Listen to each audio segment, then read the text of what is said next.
Grab a cup of joe and gather round the hay bale with your hosts, Alicia from Country Mama Musings, Kacy from Ormsby Farms, Kacy from Boots and Bounty Homestead, Lisa from Yogi Hollow Farm, and Monica from Bland's Promised Land Ranch. Now, here they are. Hey, y'all. Hey.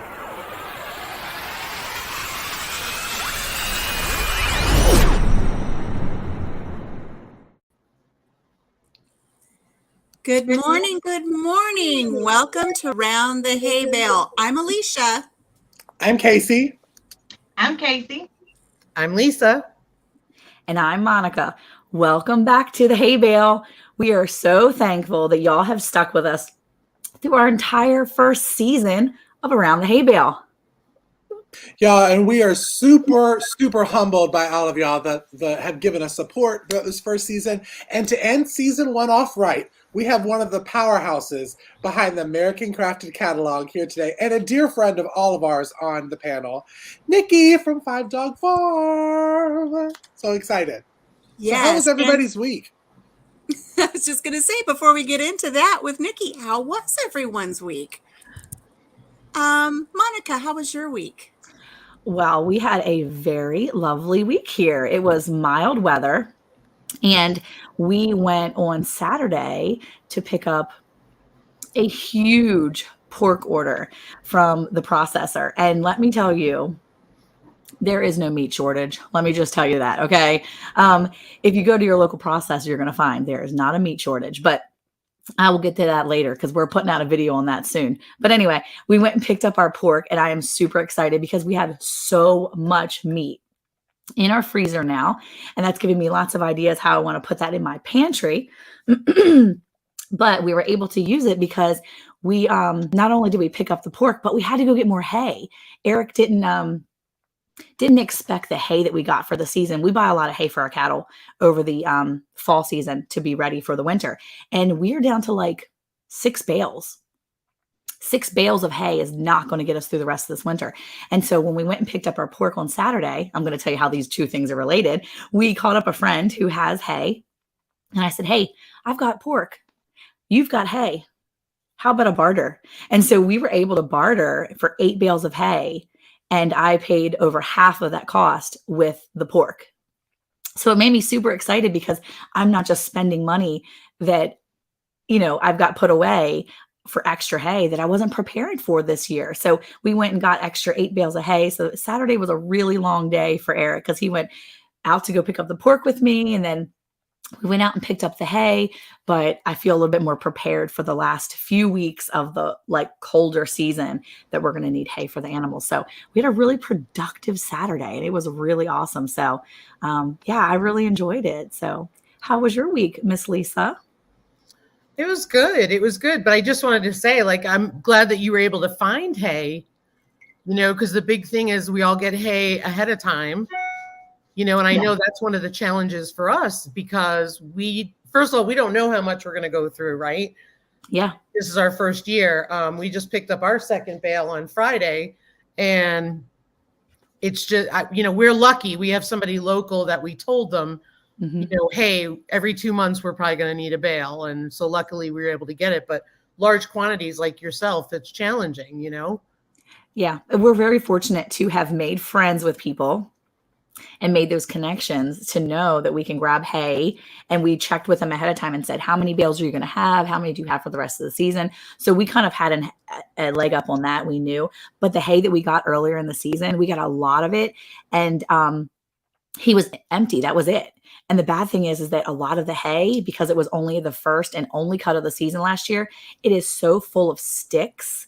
And the cows are eating about half the hay bale and then they're leaving it. Yeah. And so it's been a very interesting winter so far, and it's so much waste out there. So we're trying to figure out how I can use it. I'm going to use some of that in my garden this spring because I've got to use it. It'll go back into the ground out there, but I really want to make it worth our money because we paid for that. And it's very helpful to make sure you're looking at your hay through the season too, because if we hadn't looked at it and really taken a look at what they were eating, we wouldn't know that there was so much waste out there. We would just, keep leaving it until we saw that the bale was gone. but we're noticing they're leaving almost half a bale. It's really sad. It is sad, especially at the price of hay. I know that when I went to pick up ours, I told them, I said, look, I may need one more bale before the pastures grow in. I said, so, I'll leave you a deposit. And they said to me, no worries, no worries. This is third cut alfalfa from Nebraska.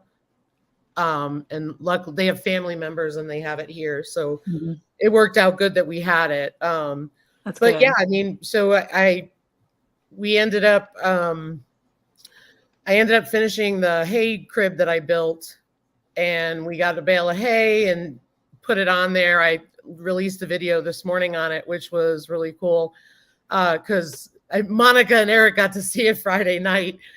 But it was funny. Ryan ended up pushing a 900-pound bale off the truck, and that was not what I expected. I thought we were going to pull it with the chain like we usually do. So it was pretty cool. But it was funny because when it landed, I was very worried about the sides coming off, and I was funny. I looked at it and I said to Ryan, I said, not bad, huh? The side didn't come off. It took a hit. But you're like, I did good. Yeah. But it worked out really good because I finished it and I show that in the video. But the good part is the old bale, I made a cozy restaurant for the deer, apparently, because it was right next to the horse trailer. When we went to move the old bale off, they had made a hole in it because they were enjoying it so much. But I'll leave the to be determined if it's working now. But and then we put Sherman, who, if you're listening in, Sherman is our Kuni boar, and we put him in with the ladies. There was a lot of action, but not the right action going on for breeding. So Sherman ended up nesting and fell asleep. He didn't even do anything.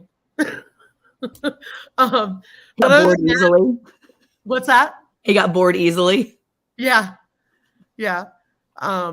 But yeah, so we got everybody all situated, and then we got them back in their own places. And we went ice fishing on Saturday, and then Ryan went back and went ice fishing on Sunday. I stayed back because we were expecting very cold temps for the next 5 days. So I was cleaning coops, washing waters, all that stuff to prepare for the storm to make it easier to keep everybody warm and happy. So it was a beautiful day because I got a lot done. So, but it was a really nice weekend. How about you, Alicia? Took me a second to unmute there. Apologies, guys. Oh gosh, we had a pretty busy week here on the farm. I have really been into canning my beans in my new Nesco electric pressure canner. And, sometimes kind of like when you go out to an all-you-can-eat buffet, sometimes your stomach or your eyes are bigger than your stomach and you really load up. I went to the store and it's like, okay, well, I should be able to process 16 pounds of pinto beans and 20 pounds of little white navy beans. So I have all these beans. Well, you don't realize when you're only using a half a cup per quart jar, it takes forever to go through those beans, especially when you're only doing 4 quarts at a time. So I've been canning. It's really nice though with that canner because I just kind of fill up the jars with my 2 ingredients, top them off with water and throw them in, and the Nesco does the rest. So I'm really enjoying that. I cannot recommend that canner enough. So I've gotten a lot of canning done. We were really getting prepared for our big weekend because we had our first big outing since forever. I was so excited about it. We were able to go up to Clear Lake, Iowa, and we went to the Color the Wind Kite Festival, which if you've never seen it, don't look it up now because I'll be dropping a video later this week. You could see all of my beautiful footage. We went out onto a frozen lake, and as we're walking, there are cracks in the lake. And Jim and I are both, I don't know if I can trust this because there are some pretty big fissures in the lake. And I walked by this elderly gentleman. I said, does this concern you at all? He says, honey, you're standing on 20 inches of solid ice. You're not going anywhere. Cars are pulled out there and ice shanties. And Lisa, you would be so proud of me. I did not go up and bother anybody in their ice shanties like I was so tempted to do. I'm really glad. And by the way, that mayor resigned. I heard. So my reputation is safe. I can now go back later and maybe approach some ice shanties without the fear of incarceration. But beautiful, beautiful kites were out there this year. And the highlight of my day was I was speaking with a woman, and there was this big, beautiful Chinese dragon kite. It must have been 50, 60 foot long. And I had mentioned something to her about that she was sitting in good company. She had a little Yoshi kite from Mario Brothers.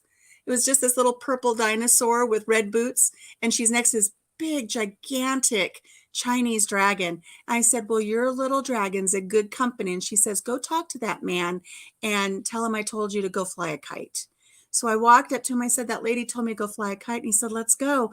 I was able to actually take the tether and control that big, huge, giant dragon. It was amazing.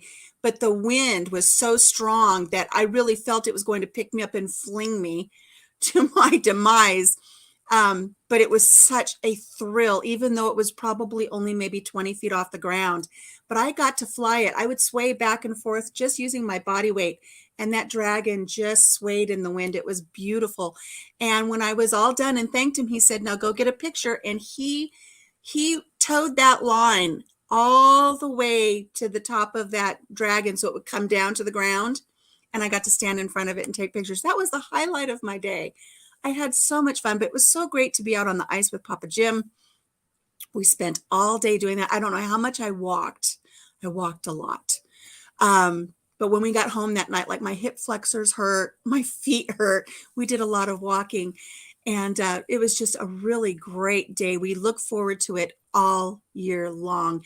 And I'm happy to announce it's actually my first vlogging experience for travel, because we actually did quite a bit of footage for that. So that'll be coming out this week. I'm really excited about that.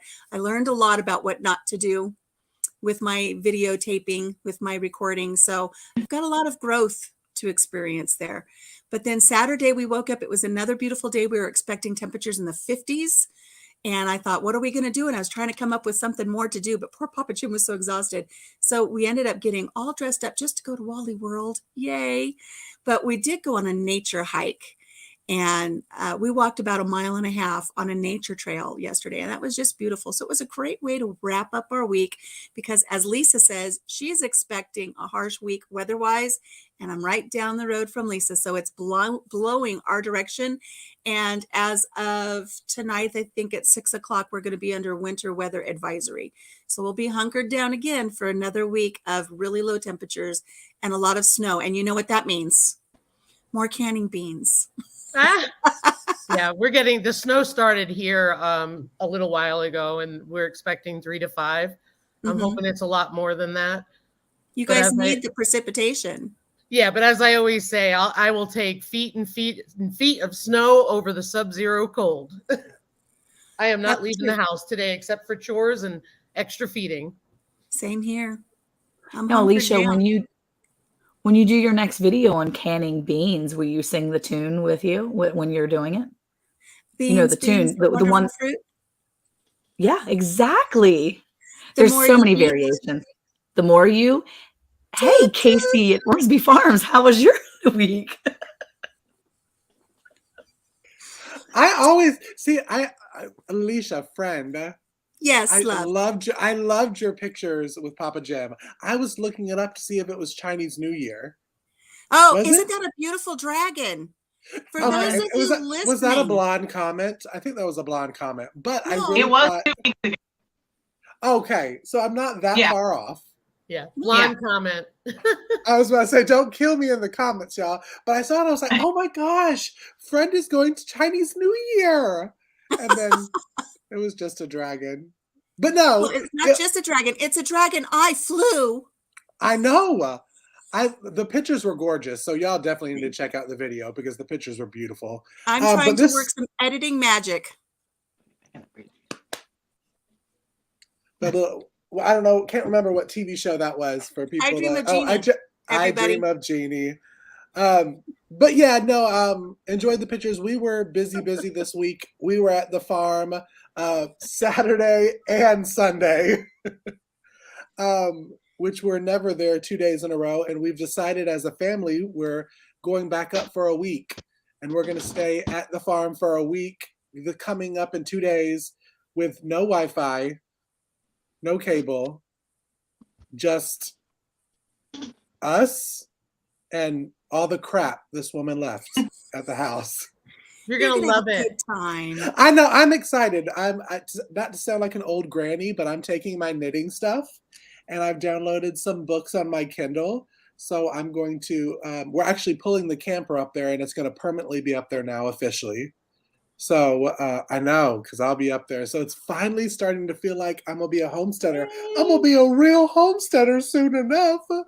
But yeah, that was our weekend of prepping the plants, and I'm gonna be starting veggies here. I've been bugging the heck out of, I think, all of y'all, plus Nikki, our guest today, on when to start plant seeds. So starting up that. But besides that, not too much. How about you, Twinsy Lady Boots? Well, I have enjoyed a peaceful week. Not much going on. I did finish up my soil test last night that I will be sending out today because I did check and our post office is open. So we are going to be sending that out today. And as far as the week goes, we haven't done a whole heck of a lot. I have still been fighting them pesky bugs, whatever they are. I don't know what they are, but I have a video coming out about that. I'm still fighting them, and I've actually put an eviction notice in on those plants. They are outside. They are fixing to get planted in the ground today. We've got rain coming in for the next 4 days. So them bugs can go outside and drown for all I care because I'm tired of them being in my house. Kacy, when I have an infestation like that, it's usually my in-laws. So when you figure out what the trick is, let me know. Right? Well, I've chased them out of the house with soap spray and all kinds of nothing that I've done has worked. I've even tried to break the life cycle at the least, and I still haven't been able to figure out how to do that yet. So I've got all those plants that I'm actually going to plant today before the rain comes in tonight about 6 o'clock. So shortly, either it's going to be at lunchtime or it's going to be right after work. We're going outside and throwing all those plants in the ground. I would have thrown them on the front lawn. Do what? I would have thrown them on the front lawn. That's my tradition around here. When the plants or the in-laws? The plants. No, the in-laws, I don't let them in the house. But like vacuums die, they get thrown ceremoniously on the front lawn. Oh my goodness. Well, the bugs aren't hurting the plants, and that's what's really weird. They're going through a life cycle on my plants, but they're not eating them. They're not bothering them whatsoever. And so that's why I can't figure out what they are. But anyways, they're going outside. They belong outside, and that's where they're going today. So I've got that video coming out. I've got the soil testing video coming out soon, and I've got a ton of cooking videos coming out. So it's fixing to pick up around here. But this week it's been really nice, just chilling for a little bit and kind of getting my grouping back together. Yep. So, that's awesome. That was my week. Wonderful. Hey, y'all, thanks for joining us in the chat here at Round the Hay Bale. We are shooting this episode live for I can never say that word. Podcast distribution. So the hosts are not going to be able to answer all of your questions from the chat. So if you have any questions, please tag one of our mods and use the capital Q to ask your question. You have heard us each week talk about the American Crafted Catalog, and today we have Nikki here to talk about how it started. Yes. We are also talking homesteading with the off-grid gal herself. So y'all, please welcome to the Hay Bale, Miss Nikki from 5 Dog Farm. Hi, everybody. Hello. Good to see you all. Hello. It's windy there. Yes, of course, typical. It started about 5 minutes ago. So it's not you, it's me. Don't blame it on my beans. Yeah. I was laughing when you were talking about that, Alicia, because it's so true. It's like, oh, this will go in no time. And then when you're doing pints, it's years. You know? Even quarts. I've graduated up to filling up my quart jars, but you only use 1 cup of beans for the whole quart. Yeah. Because I do a about rebel beans. method. They're I love still it. dry, so they're little, it just takes forever to fill them up, but For I'm having sure. a good time doing that. Good. Very good. So Nikki, tell us what's going on with American Crafted Catalog. Well, it was a really cool thing, and definitely not on anybody's horizon.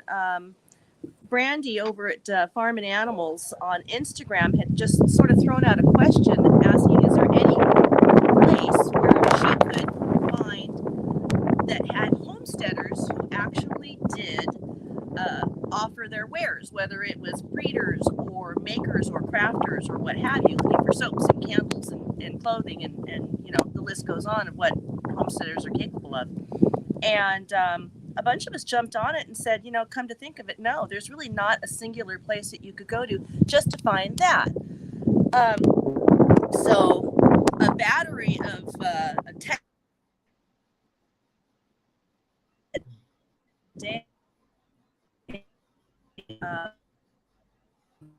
got together and we all had the necessary key to be able to pull this off. We've got a couple of graphics people. We have people who understand the background of pulling together a digital catalog. I love doing PR and graphics and things like that. Beth is extremely good at things like that. And Britt and Rachel are the brains behind getting that catalog that you see actually done. And we had it in 30 days. We had that catalog up and running on Instagram. So it was, I think it was an idea whose time had come.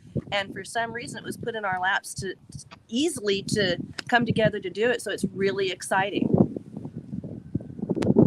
And I have to say, Nikki, for those who haven't downloaded their copy of American Crafted Catalog, we have a QR code here, and you can go download your very own copy.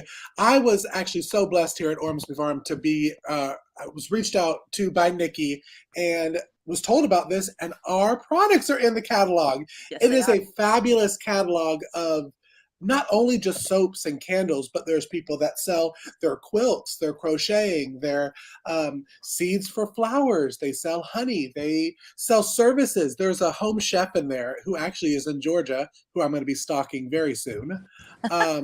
And it's just, I just think it's such a wonderful catalog. So we appreciate you, Nikki and Brandy and all of the crew for creating, such an amazing catalog for homesteaders to kind of gather us even together. If anybody who is on Instagram goes to American Crafted Catalog, if you go into the bio there, you'll find the link to either download the catalog or you can go into it. And on the second page, if you're a maker, a crafter, or a breeder, you sell eggs or pigs or llamas or what have you, click that link and apply, because the new catalog will be coming out later this year. So if you get in early enough, the nice thing is there'll be a little bit more time to get it put together. What we're hoping doesn't happen is at the very end, a bunch of people try to funnel in and then we're kind of pushed to get this going. But I mean, we started out with, I think, about 80 pages. So I don't know where we're going to go this year, but I hope it's bigger. It definitely will be. I know it will be. Good. That is so cool. That's such a cool thing. We sell meat here in Texas, but because our USDA is a Texas, it's like a state, it's a state regulated. So it's not that I'm really selling outside of the state. It's about selling inside. So for us, we were looking for something that we could go to where I could go to one place and say, where can I find meat for sale? So that's something I've been looking for here, because I need to know where in Texas, because I would rather buy it from somewhere local here. Where can I go to buy pork and beef and chicken and whatever meat I want to find here? And it's hard to find those types of resources that pull people together, even if it's just locally. So I've been searching for that over the past few weeks here, to find something on that level here for like just buying meat and buying that food that you need, even if it's canned goods, because I'd rather buy from someone that's been helping can or do those things themselves than the grocery store, because the grocery store is running out in certain areas. But your people, that are around you aren't necessarily running out. So it's just such a cool thing about that, Monica. You're right. Is with the catalog, not only is it in the different divisions of, we've got, home and household, we've got live breeders, we've got the other sections that are there. It also tells you the state. So if you're in Texas and you're wanting to find pork in Texas, you just go to breeders and you start looking at the state. It's alphabetical. The people are put in by their state, and you will find the people you need. And right now, I think that's really important. I mean, thank goodness for people like you and everybody else who's doing their own food. You were talking earlier that you don't see it. There's not a shortage, because we're all out here creating it, making it happen, and we're creating good food, stuff that you don't mind giving your family, things that aren't full of things you shouldn't be having. So I'm really excited about this year. I'm hoping we see more food in the catalog, because I think it's become a very big deal very soon. Well, that's good. I think maybe Lisa and I were going to have to go in there as breeders then for our hogs. That'd be great. Because I noticed over in the chat that there was a comment that it is a must-have catalog. I want to let everybody know, click on that QR code. You'll have everything you need so that you can get a hold of this catalog and download it for yourself. And it sounds like it's really moving and growing, Nikki. I think it's a wonderful, wonderful thing. It is. It's and the thing is that we're charting new territory, so none of us are we're not really good rule followers. So that works well for us in the fact that we're happy to have it expand in whatever organic way it chooses to. And the most important part is for the homesteaders, because this is hard. This is, 16 years ago when Mr. Blue Jeans and I decided we wanted to do this, I had a little motion picture in my mind. And it wasn't chicken coops with curtains and things like that, although, gosh, that'd be great. Mine's just dirty. But it was different than the reality of the whole process. And I'm loving the nitty gritty and the challenge, because I'm an extremely stubborn person. So if I have a challenge, that makes me happy. But what I'm learning is don't ever give up. And definitely when you're first starting out in homesteading, getting help, whether it's through a catalog to sell your wares to make money to feed those animals, or finding groups like you, watching homestead YouTubers, finding your people on Instagram or Facebook or wherever it is. There's one thing I never had in my thoughts would be on social media, that I would find not only more information, which I certainly need to this day, but people who are so supportive that behind the scenes are going, how are you doing? I mean, I get texts from you guys, like every once in a while I'll hear, Kacy or Lisa or what have you. Hey, how's it going? Or asking a question, which makes you feel good as a homesteader. Gosh, they must think I'm doing good here. That's all fabulous. And it's such an amazing network. I never in a million years would have thought, gosh, I like social media to come out of homesteading. Never. Me too. I never thought in a million years. And as cheesy as it sounds, you make like lifelong friends through social, because we're all in different states.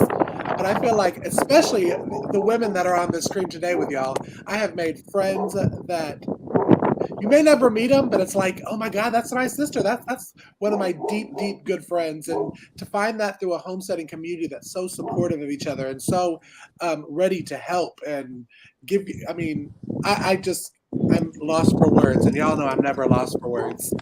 Okay, so you're absolutely right. I ended up kind of falling in with somebody who I consider to be my brother now, through Instagram.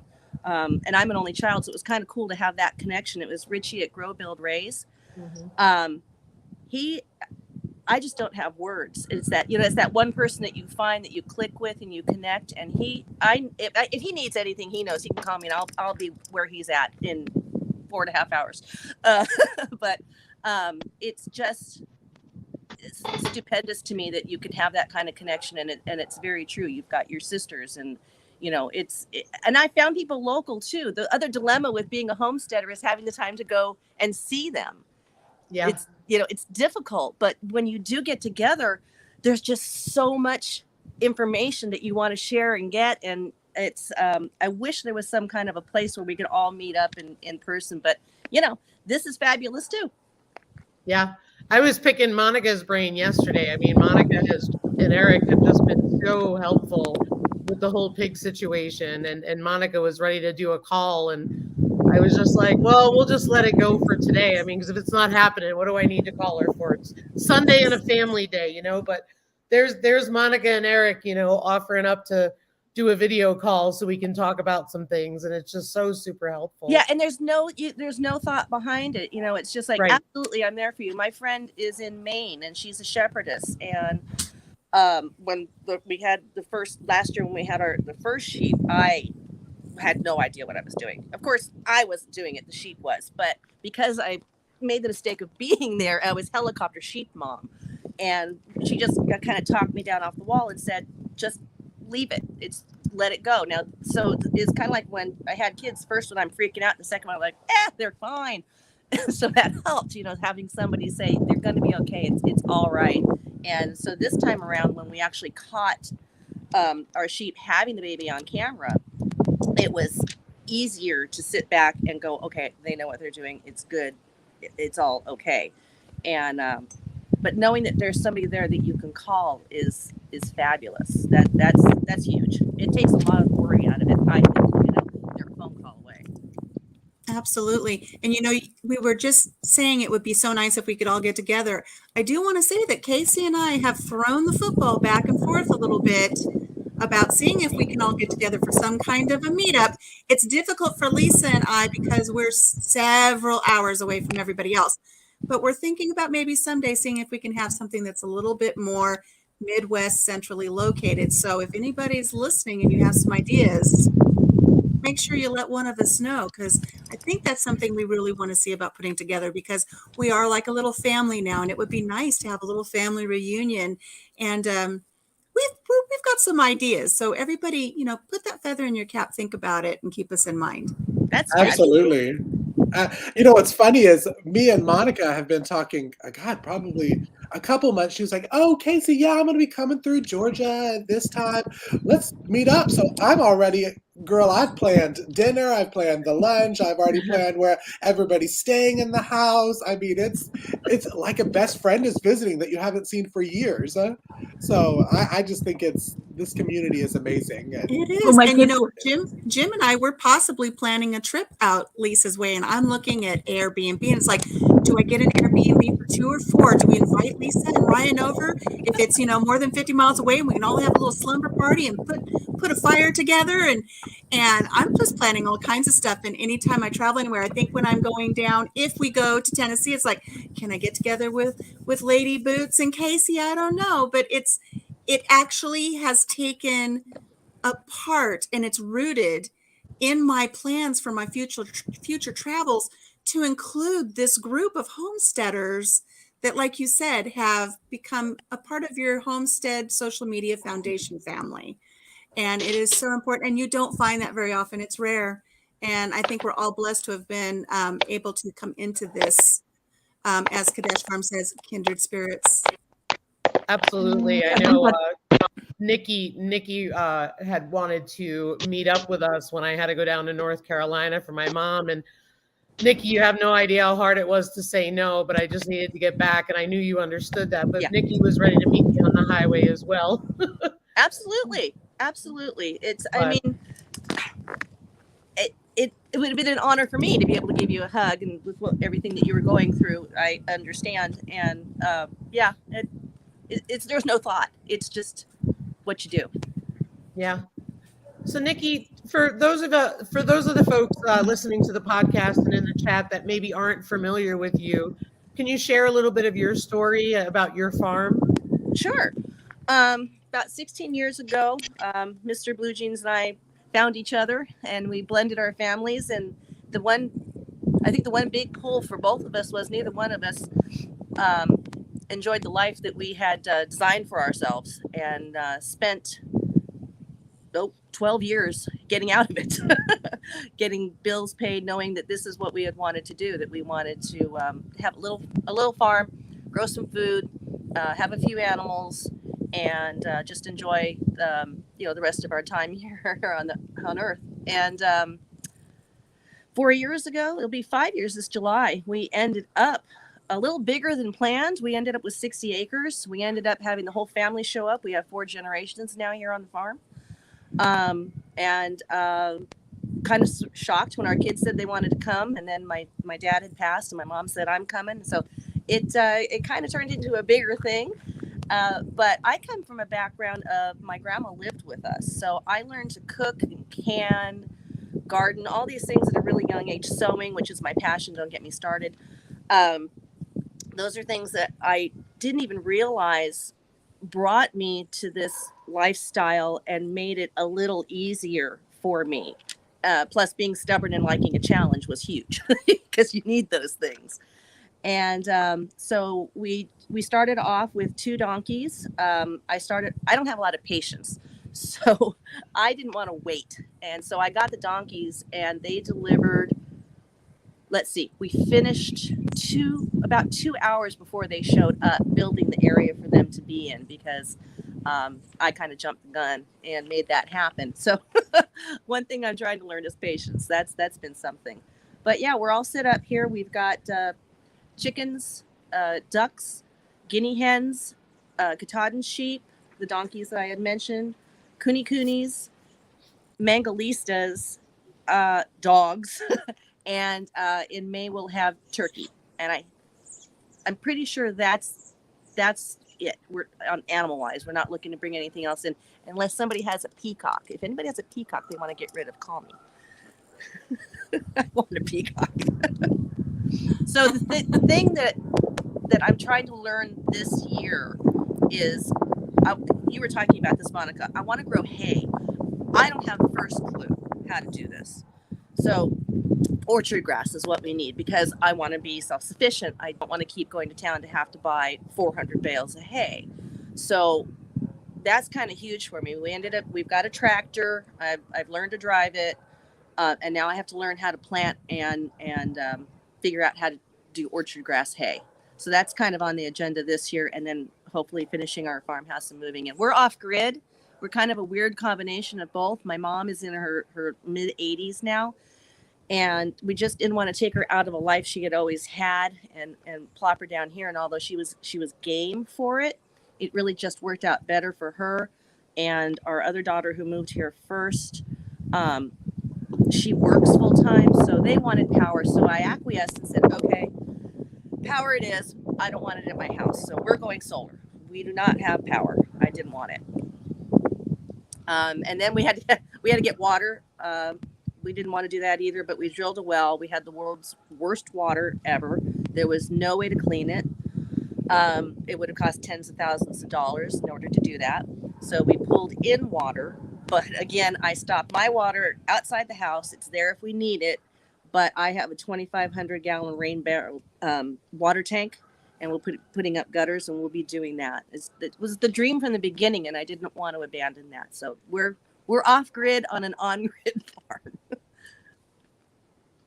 Nikki, I think it's so cool that you said 4 generations, right, around Yes. your land now? Mm-hmm. Because when we at Ormsby Farm decided to do this, it will be, 2 generations, but my mom is moving on to the land, as well as my brother and his fiance are going to be building on the property as well. Wonderful. My question to you is, was everybody game when you threw this idea out to your family? Like your kids, and you said your mother was. No, because again, it was 16 years ago that we had this crazy notion, and 16 years ago, the kids were much younger. My mom and dad had their life in Nevada, and we were like, we're going to go off grid. You want to come? We're going to grow our own stuff, you mean animals? My dad was from Canada. He had grown up on a farm. He did not want to have anything to do with that. He just did not like the farm life. So that was a no. The girls were busy being, teenage, early 20 girls. They weren't interested in that. So we didn't expect what came down the pipe that many years later, where everybody sort of changed. They were listening to our wild, crazy dreams. They were watching us build our library of books. They were watching us learn. And they came to us and said, we want to come with you. So it was unexpected. That's so cool. I love that. It is, and it's funny how when you start on this journey, everybody does look at you like you're a little bit off kilter. Yeah. I know my family did when I was like, I want to be on a farm and I want to do all the things you're talking about, although we're not off grid. But now people are starting to come around, and I would love every once in a while my kids throw it out there that maybe they'll just move on to the farm and we'll have 3 generations here on the farm. I'm all for it. They just have to pull the trigger and do it. But we've got a slab where they can build. They can do whatever they want. And we're just kind of waiting. We're kind of almost getting to the stage now where I might give them the house because they're still raising children and build Papa Jim and I a little tiny home over on the slab. I'd be perfectly fine out there in a little tiny home. Yeah. So people just need to pull the trigger and get it going. And I'm all for it. So it's funny how the family starts coming together and realizing, maybe mom and dad aren't off kilter a little bit. Maybe they're really onto something. So it's really neat that you have 4 generations there. It's funny because I grew up, my grandma was living with us. So my parents had their own business and it worked out great. She was there to watch me as a kid. But like I said, all the stuff that I had learned from her really ended up applying later, not even knowing that that's how we were going to end up living on a farm.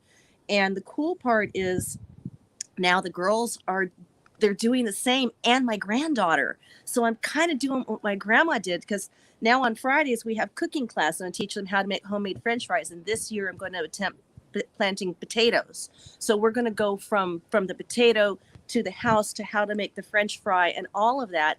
And that's the stuff that I got when I was a kid. And I think that having your family close like this, I think that got destroyed there for a while. And I don't know if you guys have noticed this, but it's starting to come back now that families are coming back together. Yeah. It was really neat that you mentioned that about the potatoes and the French fries, because I was able to have a really healthy crop of green beans this last year. And there was just something so special about sitting down with my granddaughter and snapping beans. Yeah. And I just told her, just relax and just snap beans with grandma. It's a time-honored tradition.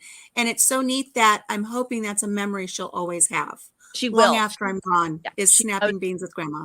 That's exactly what I was going to say.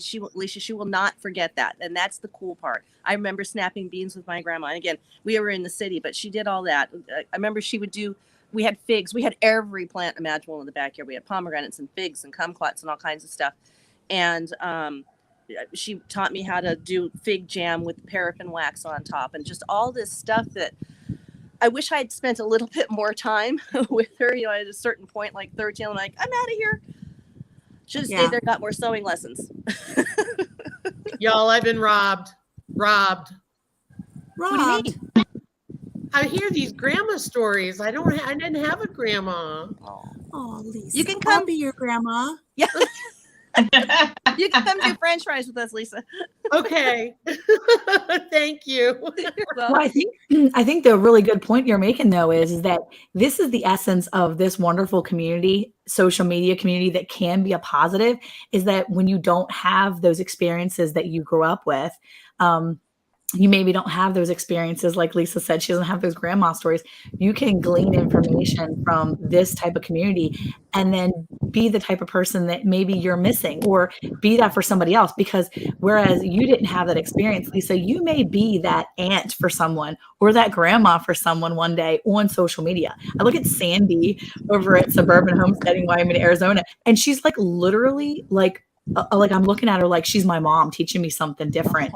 That my mom, I have a mom, but my mom's not into homesteading. And so anytime Sandy says something, I'm like, yeah, right on. Like, she's like, she's like somebody teaching me something that I wish she was right here, but that's okay because she's right here in front of me and I can glean the information. And it's literally, my mind always goes to homeschooling. And Nikki, what you're doing from potato to French fry is the essence of homeschool co-op teaching. Like, I'm like, oh my gosh, that's a great lesson.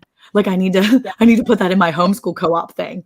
No, it's true. My daughter, but like I said, both our girls are here, and our oldest, Sammy, she's my right-hand person. After she homeschools Madison, my granddaughter, then we hit the garden, or we'll walk around. We talk about the animals. So it's inclusive that you're not just reading the book about Charlotte's Web, you're walking out and seeing Charlotte's Web.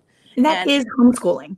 It's actual homeschooling. It's taking your real life experience. I am preparing children to go out into the world to be functioning adults, not some computer that's going to just spit out information. My daughter was looking at algebra the other day and she's like, am I going to use this? And I'm like, this, yes. Some of the other stuff, no, girl. So the stuff that I'm looking through on the books, and she's a senior, so she's going to graduate in a few months, and she's looking and she's like, am I going to need this? I was like, no, skip that chapter. I mean, that's my homeschool.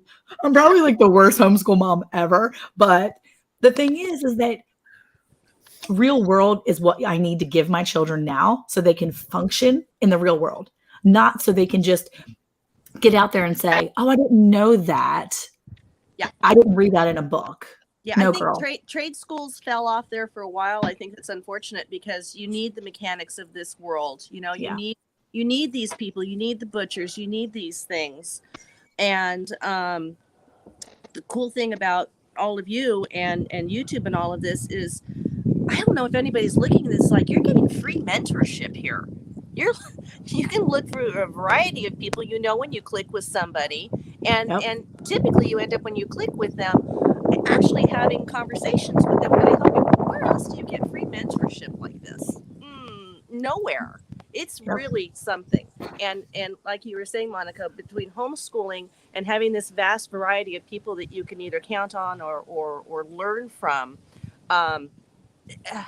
homesteading is certainly easier for those of us now with this than, let's say, coming across with a covered wagon and showing up and plopping down and getting things started.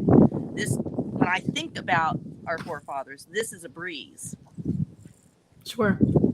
Absolutely. Well, Not only do you have the mentorship, you have the mentorship and the friendship and the community. And there's all these spokes to that wheel that fit into the hub that we're all fortunate to be a part of. No, It's a absolutely. lot easier to grab your phone and call someone when you're standing in the garden and say, Kacy, almost like Lady Boots, can I leave my cabbage? It's getting ready to like super freeze. And she's like, it's fine. I'm like, are you sure? She's like, it's good. Mine survived the polar vortex last year. I'm like, cool, got it. I mean, like, that was so nice to be able, because otherwise I'm standing there with my phone in the garden, looking through my search on YouTube. Can I leave cabbage for free? Will cabbage? And so it was really nice to be able to like, hey, it's Monica. Question for you real quick. It just made me feel so good to know that I could reach out to someone that has good gardening knowledge. I didn't have to Google it for a minute or search it. I was like, hey girl, I need your help. So I got a question for you guys, because coming into this, the one thing I thought I was going to enjoy, and it's actually become more of a stumbling block thing I'm learning to enjoy, is gardening. When you came into this, did you have gardening know-how and knowledge, or were you like me and just starting from scratch? Kacy, no? Anybody? No. Lady Boots did. She had the knowledge. Okay. And see, that's why most of us usually like blow up Lady Boots' phone on gardening Good questions. to know. I'm telling you, she is the go-to twinsy of the Cayces, because I think I texted you 2 days ago, Lady Boots, and I was like, okay, I don't know if I'm supposed to put this in or if I'm supposed to start this from seed. She's like, oh yeah, you're fine, girl. It's okay, it's all right. Just wait until April. So it's nice to have. Am I muted? No, you're good. No. Oh, I thought I was muted. You know, my AirPods, y'all, are not my best friend today.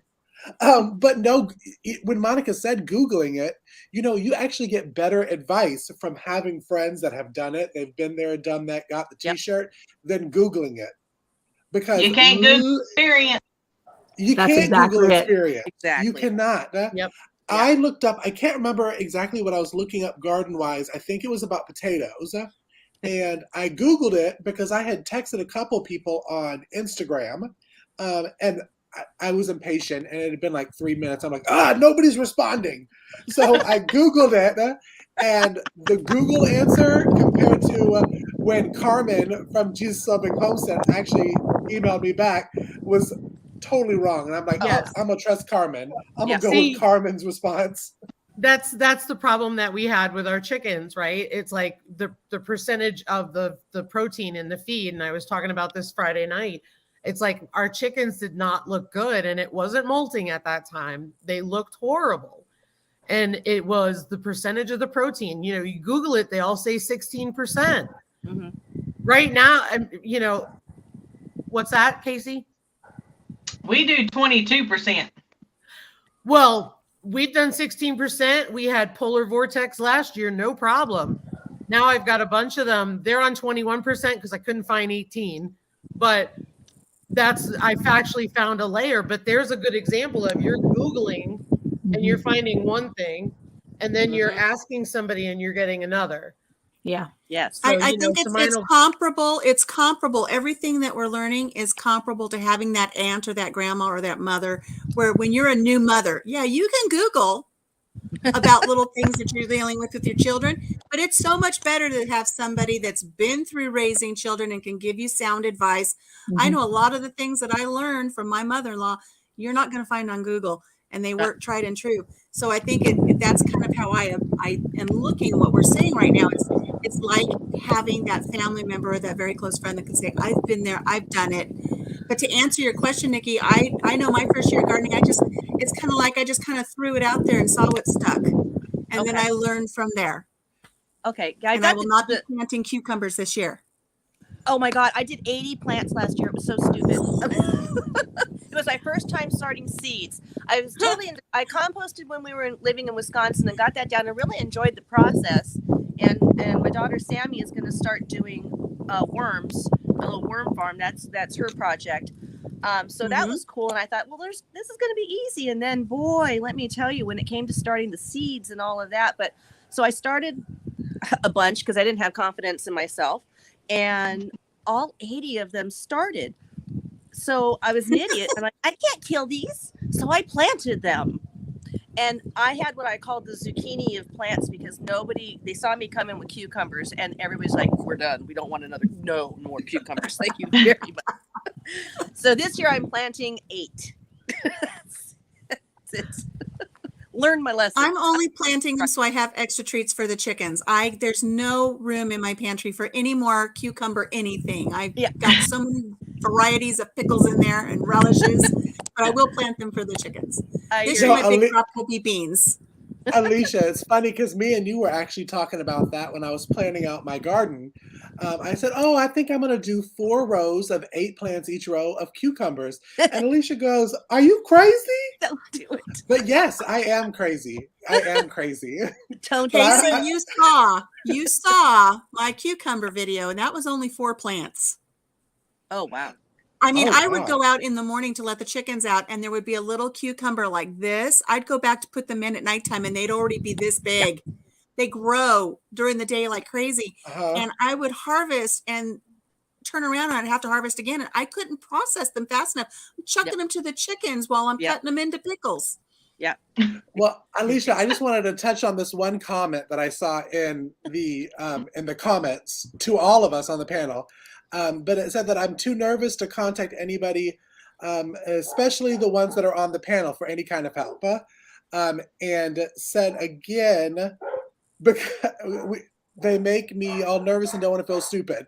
Okay, I want to touch on never feel like you're going to be stupid if you email any of us to ask questions. That word's not allowed in our vocabulary. We, all of us are very approachable.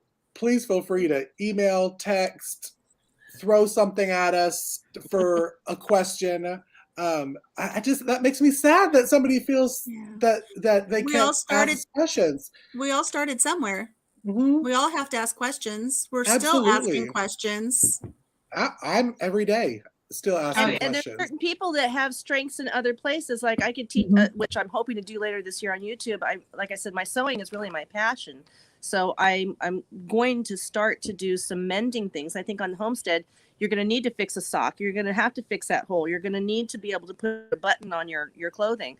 And I think the more people are willing to ask the questions so we can share and get that information out there, the better it is, because each and every one of you has your strengths and you're here willing to share. That's huge. Definitely take advantage. All right, y'all, social worker and me here for just a minute. Asking for help is a sign of strength, not weakness. Boom. Remember that. If you're asking for help, it's a good thing. It's when you don't ask for help and you screw up because you were too stubborn, right? Just do it. And the thing is asking that question for help. You're going to get the guidance you need. And even if you come up a little short, you're still making progress. If you don't reach out for that help and then you fail, like Lisa says, and you screw up, then you're just going to feel defeated and you're not going to try again. So you've got a community that is willing to help you get through those times. I just want to address what's on the screen there. Midnight Farmhouse says she thought all of us bite, and that's why we're not approachable. I just want to assure her I don't bite hard. Only man. I'll just say I don't bite anything unless it tastes like a Cheeto Puff. So, Leanne, no worries. Just wow.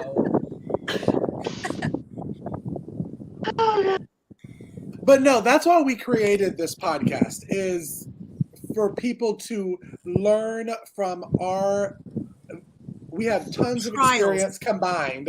Trials and tribulations. Right.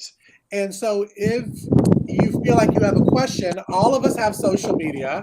Just FYI, we have a QR code if you're not following us on social media to reach out. I think all of our email addresses are on our YouTube. So I just want to mention Pine Tree Hill said the problem is that those in need of help do not wish to be a bother to those who may be able to help. I'm going to speak for myself. You can message me if I'm busy. I'm not answering you. But when I get to it, I will take the time to give you a thoughtful response. But it's not bothering me because I have the power not to answer when I'm in the middle of something. Yep. Right. That's just normal, healthy boundaries. So it's not a bother at all. Head Family Farm is here. Head Family Farm helped me out immensely when I had an issue with my chickens. Erin at Bramble Hill in Canada has helped me out immensely. Monica and Eric, I don't expect them to drop everything to help me. I know they have a busy life, but when I need something, they respond, and I will do the same to anybody. So it's fine. And if you contact someone and maybe that's not their wheelhouse, they might know somebody they can refer you to, and that person might be able to assist you.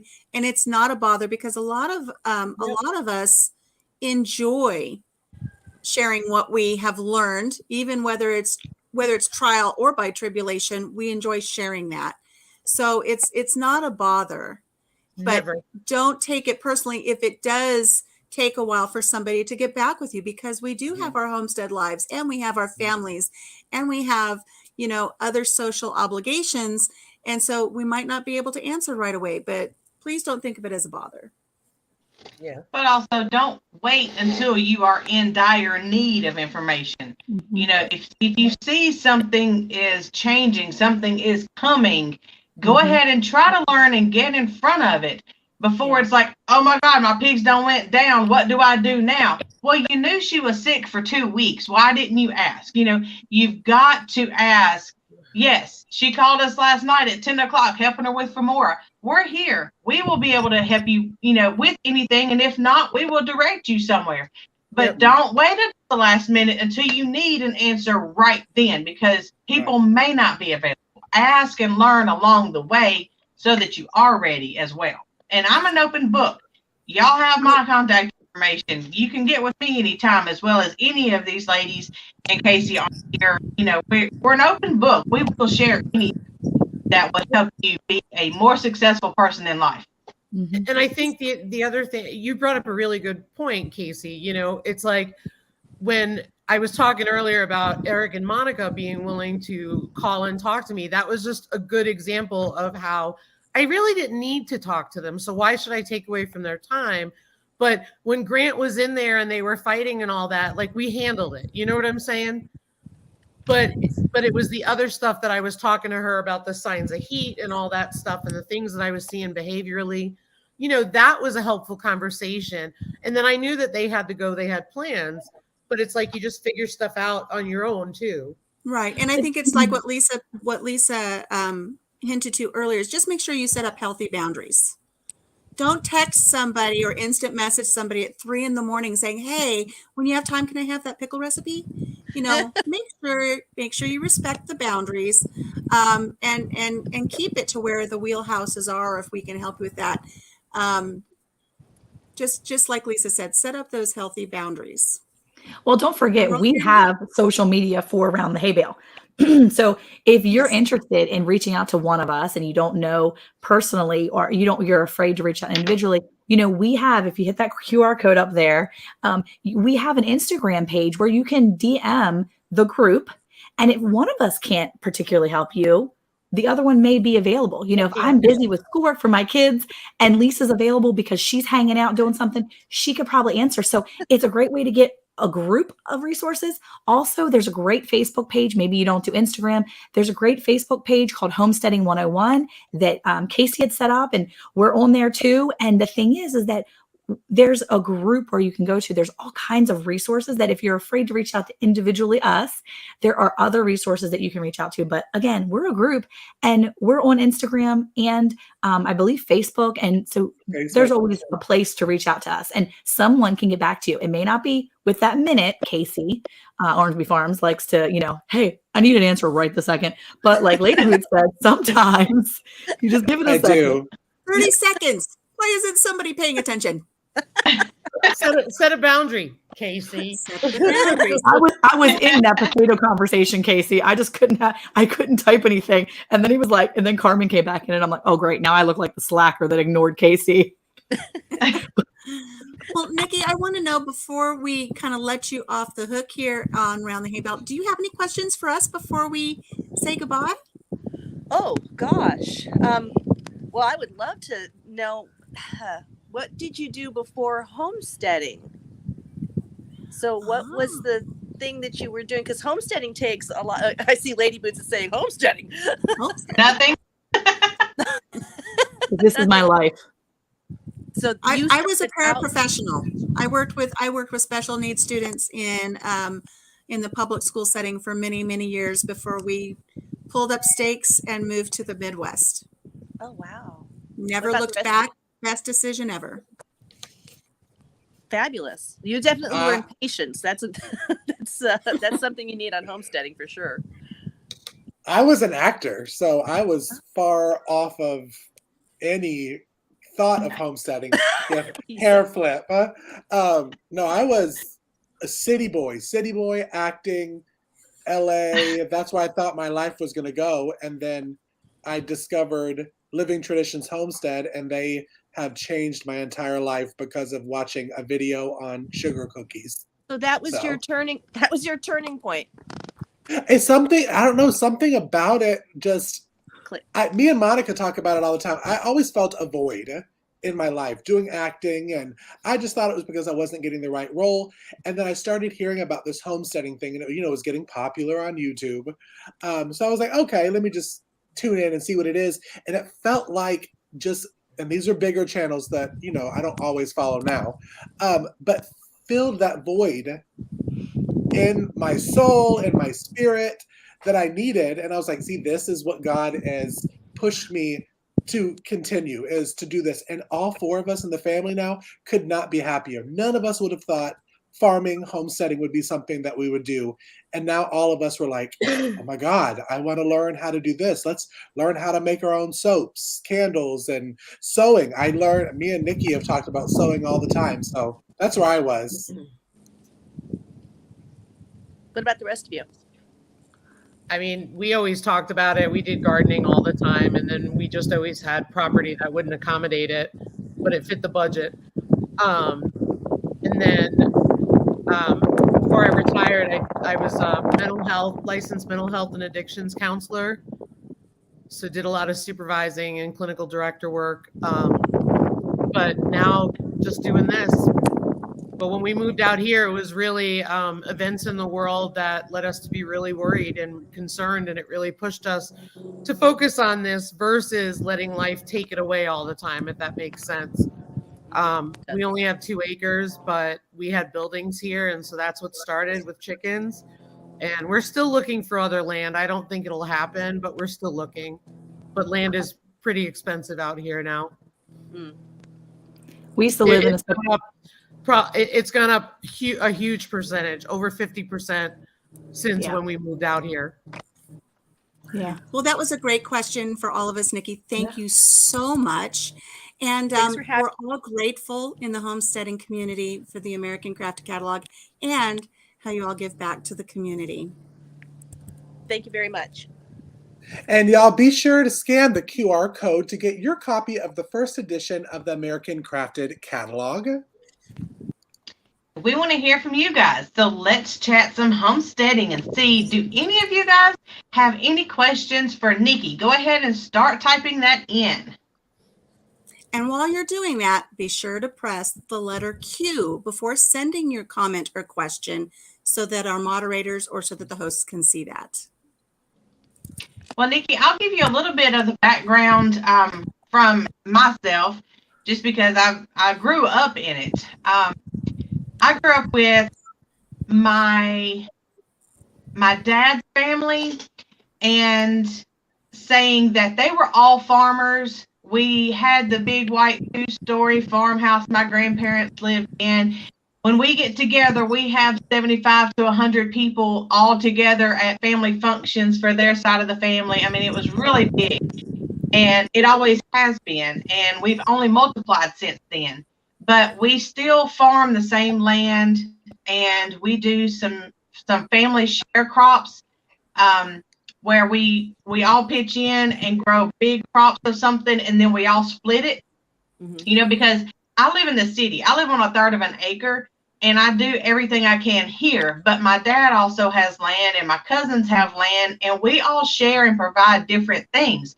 So don't think, you know, if you're new and you don't have land and stuff like that, think about, you know, helping out a farmer to see if you can split some stuff, or go in with a bunch of friends together. Say, I'll grow this, you grow that, and let's grow this, and then we'll all swap around and stuff like that. But growing up, that's what I had to do.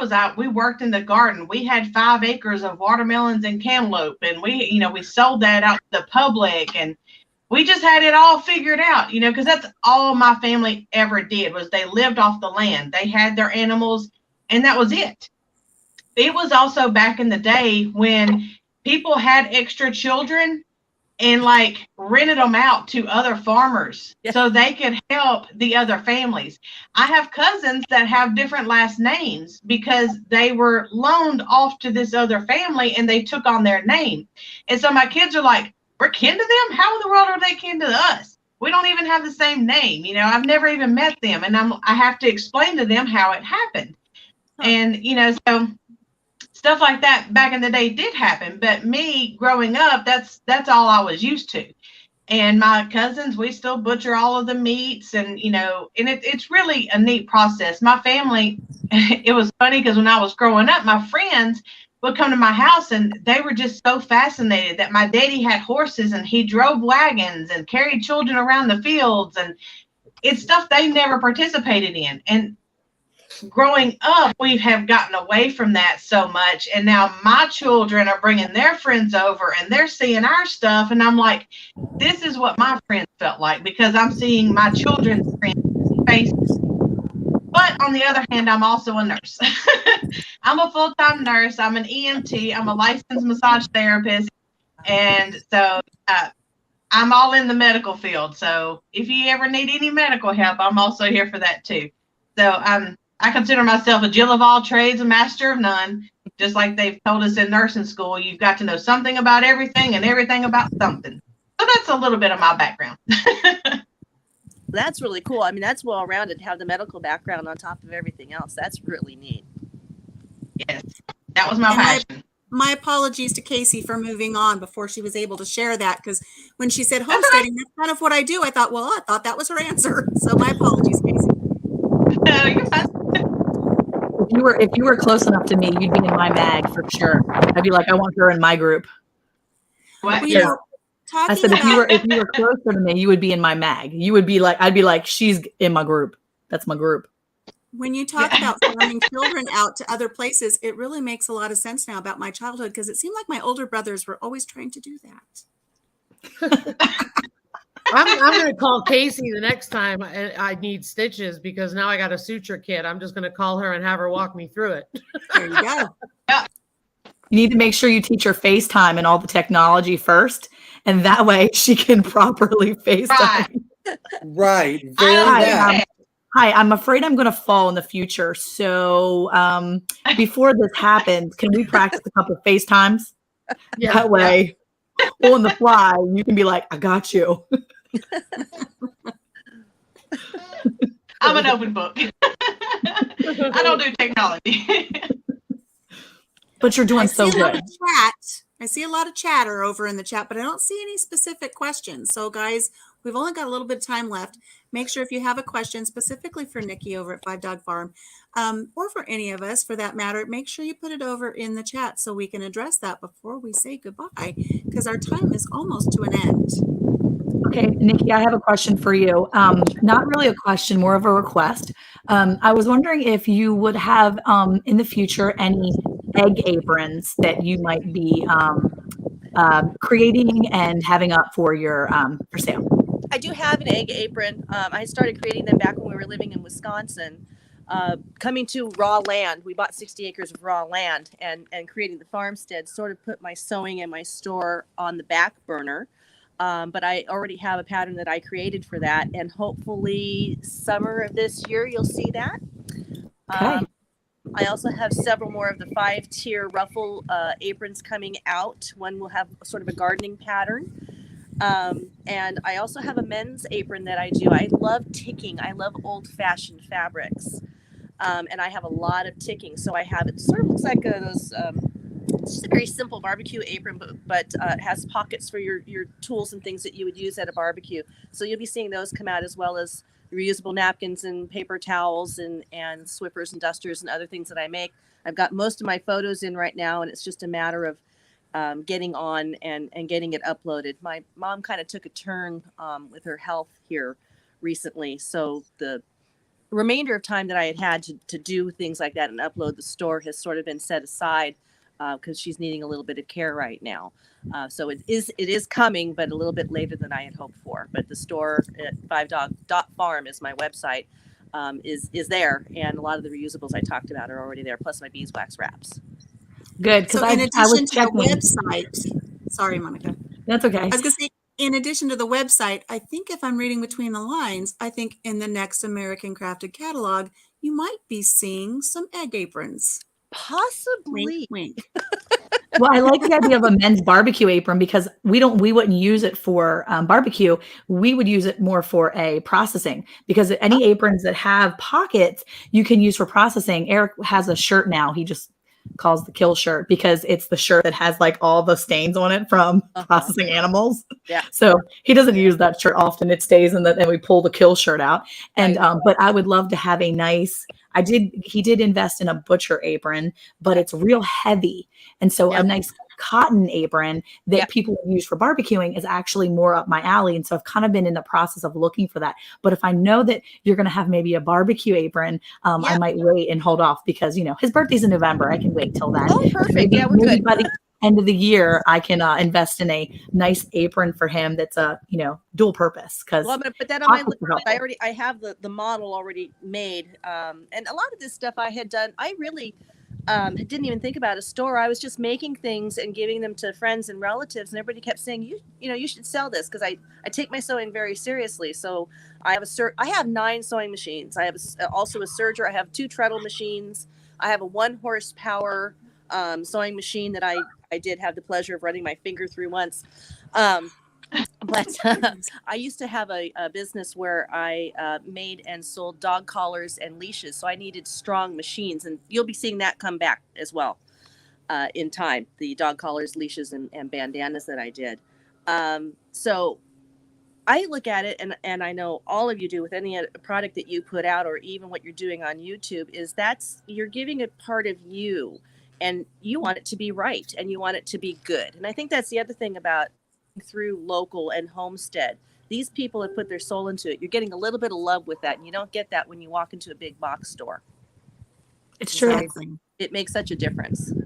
And it makes you thankful for the person you got it from too, because like I was using my canning mat yesterday, and every time I pull my canning mat out that I got from Alicia, I'm like, this is my canning mat from Country Mama Musings. But it makes me feel like I'm like so excited when I put my cans on there, my jars, and they're Oh, cooling. I'm glad And it's being used. the kids run their fingers along it and they're like, this is really nice. Who made this? And I'm like, my friend.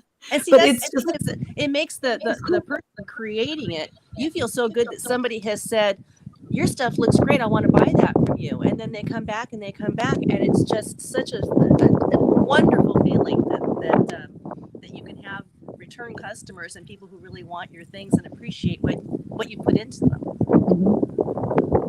Yeah. I see So some we have a questions up question. there, Kacy. Yeah, we have a question over here. It says, what would be the best way to start when you live in the city? So many choices, gardening, dehydrating, canning, all those things. What do you think? If you could give one way to start, if you live in a town or a city, what's the first thing? What would you give? What would be your one recommendation just to start? I started not on a farm at all. I started in the city, and the first thing I did was learn my food preserving skills because I could do that in the house easy. So I invested in an inexpensive food dehydrator. I went to the store and bought stuff in bulk. And when I felt comfortable with dehydrating, I moved on to the scary canning. I was scared to death of canning. Now, I'd see my grandma do it, and I was little, and I got to put the fig jam in the jar, but I never really did it. And then when you get older, you realize if I jump out the door, I could break my leg, whereas a kid, you're just doing it anyway. And I realized with this canner, I could create a giant mess. So, or I think the first thing everybody thinks is, I could kill somebody if I don't do this right.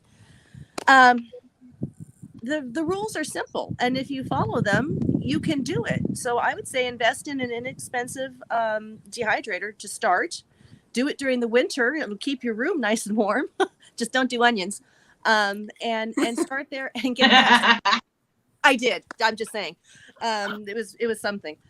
So you'll get that sense of success, and as you start, then you build up to canning, and then you build up to pressure canning. That was the next scary step I took, was pressure canning. And I love it. I love pressure canning. And then lastly, I ended up fortunately, we got a freeze dryer, and I have not stopped that thing for a month. It is going and going.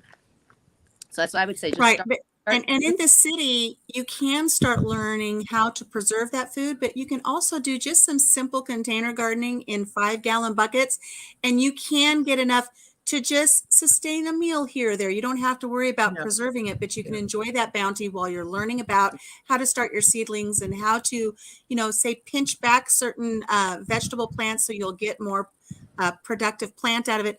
There are just little things you can do. You don't have to think big, and you don't have to have a big place to start. Even if you're in the city and you're in an apartment, you have a little balcony, you can start with just some little container gardens. So get the stackables from big. Dollar Tree, and Absolutely. just do herb.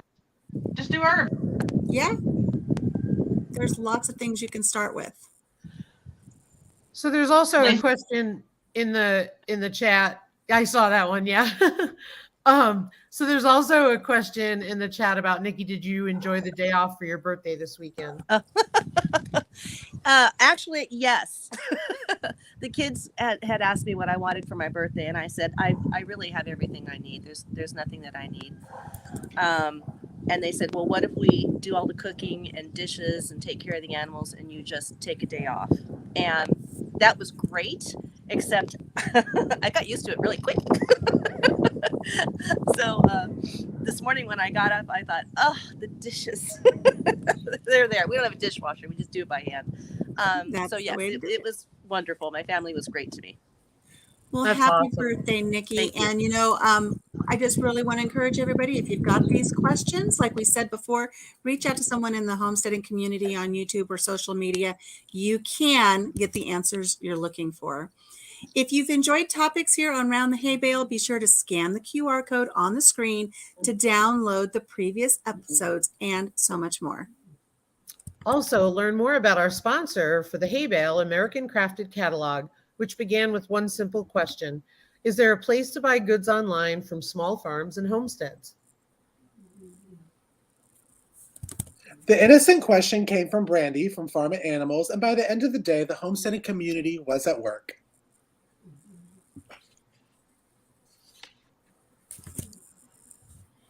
The ACC believe that working together as a community gives us a louder voice in the marketplace, and they are delighted to bring you the first edition of the catalog. For more information on American Crafted Catalog, visit the QR code on the screen. And also we have the sponsor from mysoiltesting.com. Yes, My Soil Soil Test Kit is a start to finish solution for the DIY and professional community. Their team has successfully combined predictive soil testing technologies with an easy-to-use customer experience that assists in improving soil and plant health while effortlessly guiding sustainable practices. Their goal is to guide users in perfecting their soil to grow the healthiest plants possible. To grab one of your own at-home soil tests, go to www.mysoiltesting.com. And be sure to use our promo code MySoil22 for 10% off of your kit. And again, be sure to hit that QR code. All of that information is there, as well as events that we all have going on. So be sure to check that out. Also, make sure to catch up on all the previous episodes on Apple Podcast, Google Podcast, and Spotify. Thank you to all y'all's support on our first season of Round the Hay Bale. Now, all of our episodes will be on rerun all through March and before our second season is released.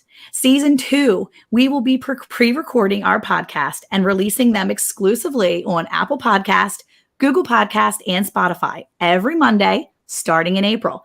But don't worry, you'll be able to watch our episode teasers every Monday right here on YouTube.